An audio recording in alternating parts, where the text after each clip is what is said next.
Hello అందరికీ నమస్తే అండి. నా ఛానల్ చూస్తున్న అందరికీ చాలా చాలా ధన్యవాదాలు. కొత్తగా చూసేవాళ్ళు ఛానల్ సబ్స్క్రైబ్ చేసి ఛానల్ చూడండి, కొంచెం ఎంకరేజ్ చేయండి. మంచి మంచి రెసిపీస్ పెడతాను నేను. ఇప్పుడు పిల్లల కోసం క్యారెట్ స్నాక్స్ చూపిస్తానండి. చూడండి, క్యారెట్ నీట్గా కడిగి పెట్టుకున్నాను. చూడండి, ఈ విధంగా ముక్కలు కట్ చేసి పెట్టుకున్నాను అండి. దానికి కావాల్సిన పదార్థాలు ఏంటివో చూపిస్తాను.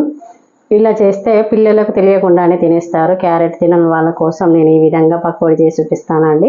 చూడండి, దానికి కావాల్సిన పదార్థాలు ఏంటి అంటే కొత్తిమీర, కరివేపాకు, శనగపిండి, వంట సోడా అండి, ఇది ఉప్పు, మిర్చి పౌడర్. ఓకేనా, ఇవన్నీ మనం దాంట్లో వేసేసుకొని కలిపి చూపిస్తానండి. లూజుగా కలపద్దు, పిండిని గట్టిగా కలుపుకోవాలి. పకోడీకి ఏ విధంగా కలుపుకుంటామో ఆ విధంగా కలిపేసుకోవాలి. ఓకేనా, చూడండి, శనగపిండి వేసుకున్నా, దాంట్లో కరివేపాకు,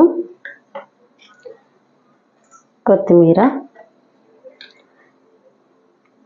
బేకింగ్ సోడా, సాల్ట్,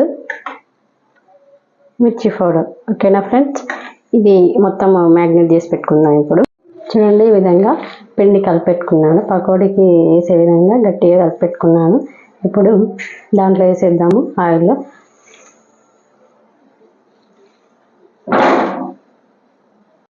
చూడండి, గ్యాస్ మీద కడాయి పెట్టాను, ఆయిల్ వేడెక్కింది. ఇప్పుడు పకోడీ వేసుకుందాము.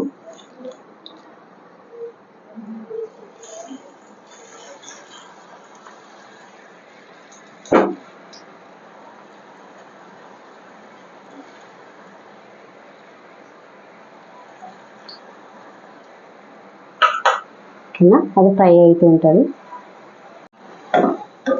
చూడండి, పకోడీ ఫ్రై అవుతుంది. పిల్లలు ఇష్టంగా తింటారండి. క్యారెట్ తినే వాళ్ళైతే అలా తెలియకుండానే తినేస్తారు. స్వీట్గా, కారంగా, తీయగా బాగుంటుంది. ఒకసారి అయితే మీరు ట్రై చేయండి. చూడండి, ఫ్రై అయిపోయింది మొత్తము. తీసేద్దాం. ఇప్పుడు ప్లేట్లో టిష్యూ వేసుకొని స్టోర్ చేసుకున్నాము. ఆయిల్ అంతా టిష్యూకు ఇనుకుపోతుందండి. ఓకేనా, చూడండి, మరోసారి పిండి వేసుకున్నా, మరొకసారి తీసేసుకున్నాం. ఇది ఫ్రై అయిపోయింది.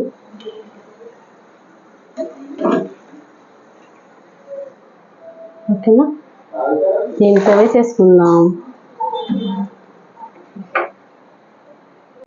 చూడండి ఫ్రెండ్స్, పకోడీ రెడీ అయింది. మసాలా టేస్ట్ చేస్తారట. వెయిట్ టేస్ట్ చేయి సార్.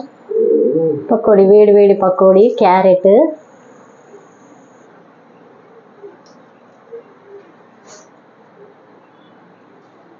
బాగుందా? ఓకేనా friends, subscribe my channel, share, like and comment. చూడండి.